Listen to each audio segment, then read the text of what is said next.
Hello world, this is Zan playing Late Age Calum in Lucid's 2022 tournament game. This is still the first round for me. Hopefully I make it to the second. So last episode we were talking about this big war that we were planning with Tien and kind of what all my neighbors are doing on why this war, at least to me, makes sense and why I think I could win it. So I'm not going to repeat myself too much there. But moving forward, we're now on the turn where I am prepared to attack this turn 16. And of course, Misfortune 2 kind of screws me. I get this horrible heat event, which, mind you, having high heat lowers my gold income, having high unrest lowers my gold income. So this is crap. In Calum, a powerful noble has a lawful claim to the land. Since time immemorial, he has decided to pursue his right by arms. And then some more misfortune in Ossuary. The important bit is this freaking battle in Calum. Is this son of a gun comes in, and he casts Legions of freaking Steel. Like, what are the chances? So, even though he's sitting here by himself, none of the Kalian militia decide that maybe I should go hit the scrawny old man in the back. And, yeah, there goes my PD. So, right on the eve of war, I'm under siege in Calum. That's the absolute chances. So now this is turn 16. I'm getting ready. I'm bringing troops over. I'm recruiting as much as I can. And Misfortune 2 just says, you don't actually need your capital recruitment where, most of your units come. Luckily, I'm able to just make a good amount of troops over here and over here and still use up all my resources, gold, and recruitment points. I'm trying to recruit early on in the war while I have the opportunity to do so. I'm trying to recruit more of these elite troops. As the war progresses and war economy demands bodies, I'll probably switch to Reptorian warriors with their ringmail hauberks, Spirehorn warriors if I absolutely must, and the broadsword plate wielding guys depending on recruitment points. Like if I fill out this roster and I have an excess of resources for the same recruitment points, then yeah, I kind of go upgrading the units, but I try to make sure that I have all of my recruitment points used up.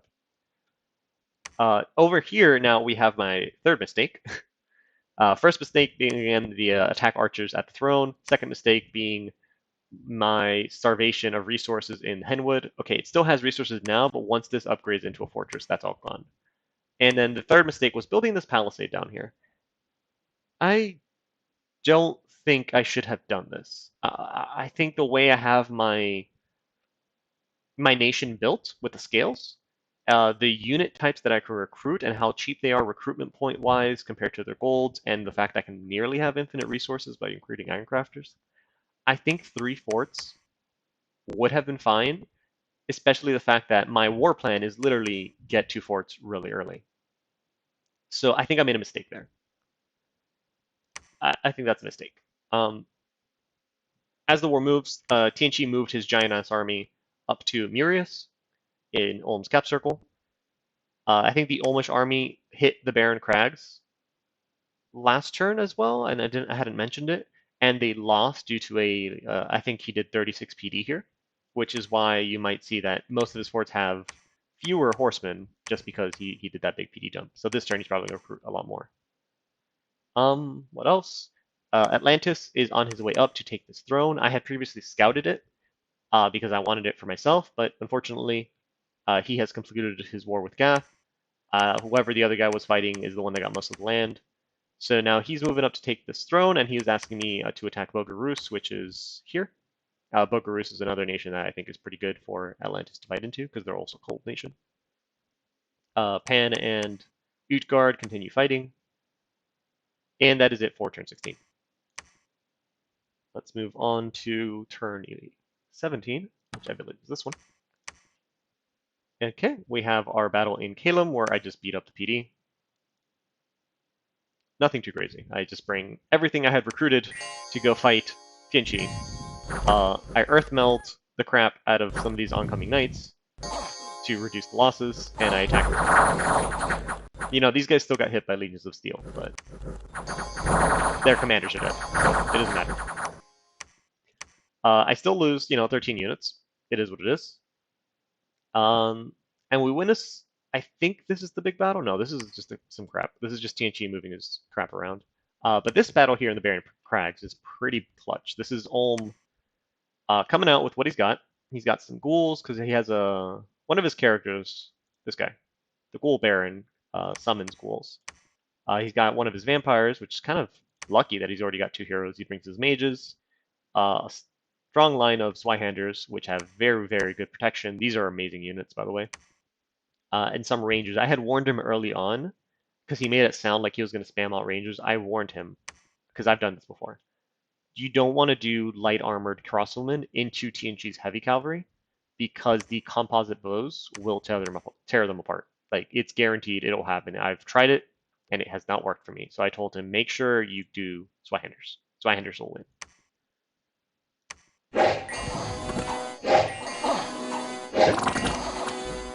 So the wolves kind of come in and do wolf things. Nothing too particularly useful. And the Zweihanders meet on one side, but their right flank's kind of small. So it's kind of lucky that these Barb Heavy Horse don't really take advantage of that and wipe out the back line. Some Zweihanders are in attack rear and they kind of sneak to the back, and the other ones meet this flank of the Barb Heavy Horse and just, it's no contest. This is super heavy infantry versus, I guess this is technically heavy cavalry. I would say this is more medium cavalry with a scale mail. So although they win on this flank, having some trouble to kill the luck club units, this other flank just got decimated, and we have a rout going on now. And remember, this is that big PD dump I was talking about earlier. So this is 36 PD with a reinforcing TNG army that just got completely taken apart by these just the Zweihanders just walking forward. They're really good. So this is a pretty decisive victory for Ulm here at the Barren Crags. And the funny thing is, Ulm didn't even post anything about this. The one that did was the TNG player saying how he lost 50 units to kill half of the Ulmish army, but dude, you killed 50 wolves. Like, you killed a fourth of the Ulmish army. And I still think you lost way more gold because 48 heavy horse is 1,000 gold, and 36 PD is some other absurd amount of gold. I don't know how much it is, but it's a lot. Do I have a province? Here, I can even do this. Let's do some math. 36 PD is a lot. Okay, so I have 1,000. So it's about 800 gold, right? I'm starting at 1,200, and I'm going here. Okay, 700 gold. So he lost almost 2,000 gold in the Barren Crags to kill 50 wolves and 50 other assorted units, including some of which are like free spawning ghouls. Yeah, free spawning ghouls, and the Zweihanders just did work. This is a very good win for Ulm. TNG has decided, personally, I think I would have, if I was TNG, I would have just jumped with this army. I would have just jumped on the capital. Like, screw it. Just jump on the cap, see what happens. But it looks like he's trying to cut off this castle over here. And the reason he's doing this, I'm almost certain, is because he wants to envelop Ulm so that nobody else tries to vulture. He wants all of Ulm for himself. And if anyone dares to attack any of the TNG provinces, he's probably going to throw a big fit.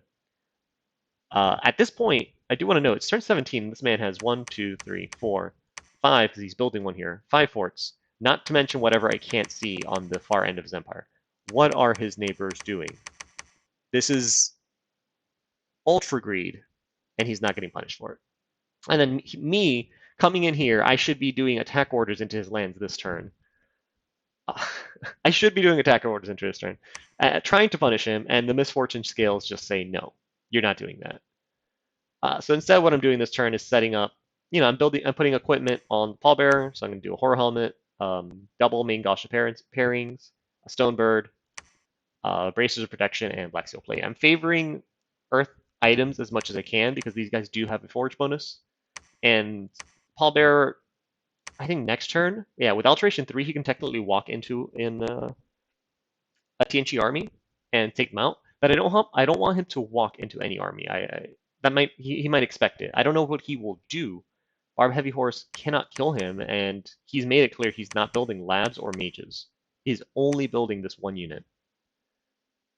So there's nothing in his nation right now that can kill Pallbearer with with the requisite gear. And the way I'm setting him up is with the double main daggers of pairing, with the horror helmet, with the vine shield, with all that crap. Even if Tien sends people with great swords of sharpness, because he does also have a forge bonus. This guy has a forge bonus. So even if he sends a bunch of people with great swords of sharpness, he's going to have a very hard time killing this guy because he's going to have 27 defense. He's not going to be harassed because of the vine shield. And he's going to have moss body and all this other fun stuff. So I don't know how he's going to kill that guy, which is kind of fun. Unfortunately, again, due to that misfortune, I'm just moving everybody onto Vertland, and then I will be attacking one turn late. Let's move on to the next turn, which is going to be this one. So now we have, this is going to be turn 18. We witness another battle now in the Barren Crags, where Tien moves in and just meets basic Ulmish PD with some Zweihanders. Nothing too crazy. Misfortune 2 says, here are some trolls. Good luck. Uncharacteristically well-equipped. Fight with a purpose. So there might be more trolls coming later. And then on top of that, I get this event. You guys can read it as you will, but what this event is the Necromancer. So the Necromancer is a minor story event where you get this as a warning. It only happens in Wastelands. You get this as a warning. The next turn, I believe it's the next turn, maybe 2 turns. What's going to happen is this province is going to go to 0 population. A giant army of undead is going to spawn with a Necromancer mage and I think like a Banelord here, a Banelord commander. And the longer you leave it unattended to and indie, it will keep making armies, and then those armies will actually start attacking neighboring provinces. There are 2 ways you can resolve this. All right, there's 3 things you can do about this. 1, ignore it. If you ignore it, you're screwed. Those big armies are actually legitimate, and they will threaten you, and they will require your full attention. 2, you kill it like next turn. Next turn I can just that army that I'm ready to attack Tien, I could just next turn jump it on the Necromancer army right when it's in its baby form, or even just leave them in the province patrolling and kill it, and I'd be okay. But I don't want to do that because I want to attack Tien. Or 3, if you bump up the province defense to 17 or higher, so I think I put it to 19 just to be safe. Then you can the event won't fire with that much province defense. That's kind of okay. What I'm going to do later is once I do have Tien secured and I'm not going crazy running around, I'll pillage the province down because I mean it's only got 2,000 population. I don't really care. So what I'll do is I'll pillage the province down to less than 190 province defense or less than 170 population. So that the province defense goes under 17, so the event triggers, and that's going to spawn a death 2 site. So it'll be two death jumps per turn, which again, maybe in the early age that's not worth it. Granted, in the early age this might even have less population. But in the late age, yeah, I'll take those 2 death gems. And in this province in particular, I have a sneaking suspicion because it's been Heat 3 before a lot of the time. I have a sneaking suspicion that the Prison of Fire is in this province as well. And that's you need Fire 4, I think, to find it. And I think it's like 3 or 4 fire gems or something crazy. But there's definitely a heat generating site in this province. That's for sure. But I need at least a Fire 2 to be able to cast Augury. So minor issue there. Maybe I can trade like a Fire Helmet or something. At Construction 6, I can just make my skull, Flaming Skull, and then do it then. But I don't want to wait that long. We'll see what I end up doing. But there's definitely a big fire site in this province. Now, finally, to the war. No other message needed. It's found out. At this point, I've been suspecting it due to Tien's movements, but it's practically confirmed at this point. He didn't read my message, and maybe that's bad manners of me to not send him a Discord message as accompanying the in-game message. But frankly, he did Ulm dirty.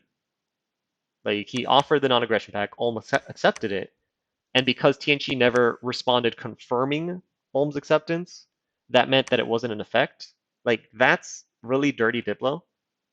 And I'm normally not one to do that, but you know what?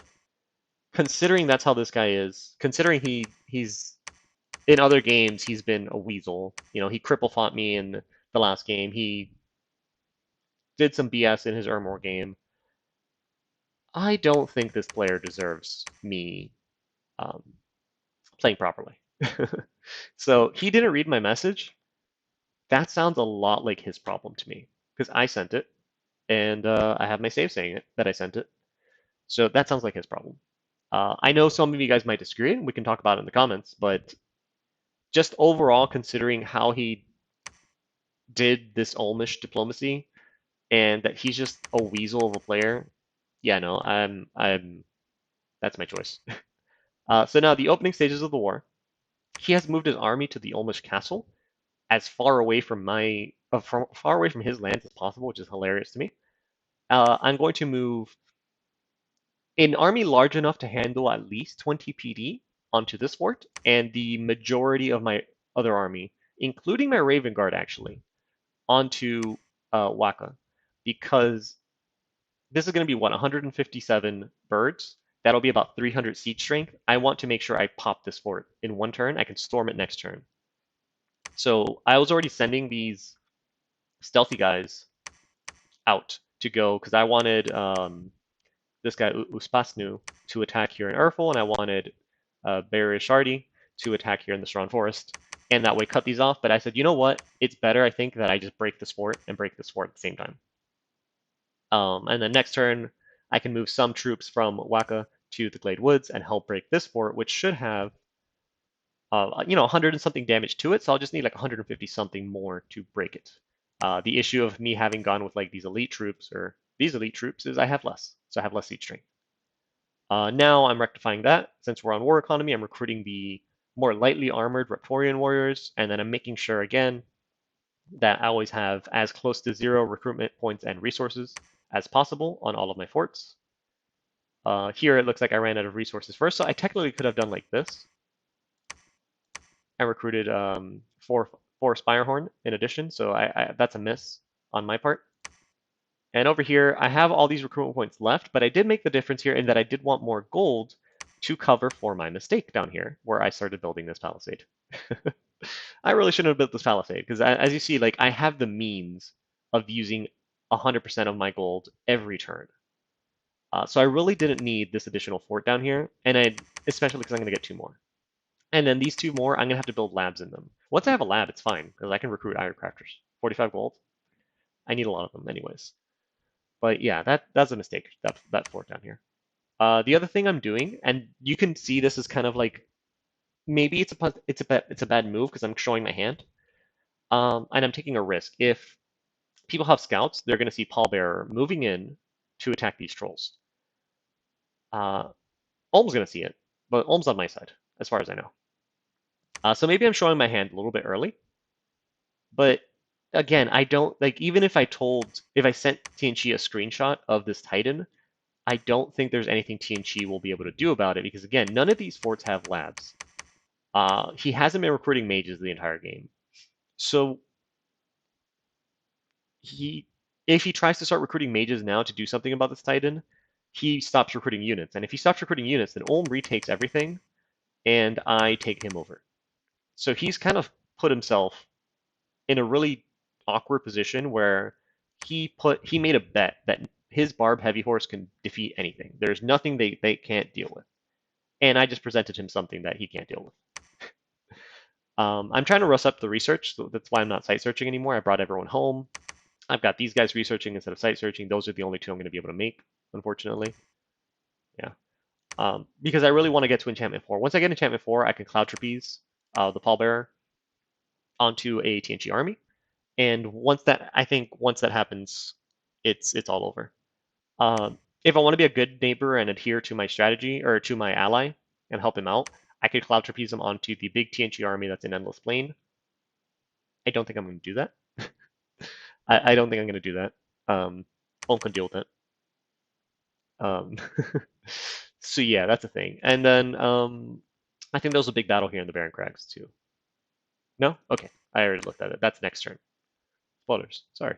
We'll move on to the next turn, which is the current turn actually, and we'll do that one, and then we'll end the video here because I think we're already going very, very long. Huh. You know, I'm gonna end it here. I'm gonna end it here because we're already really long. That it's a very good battle, and there's a lot of wild stuff to talk about next turn. So I am going to actually end this here, and I'll see you guys next time.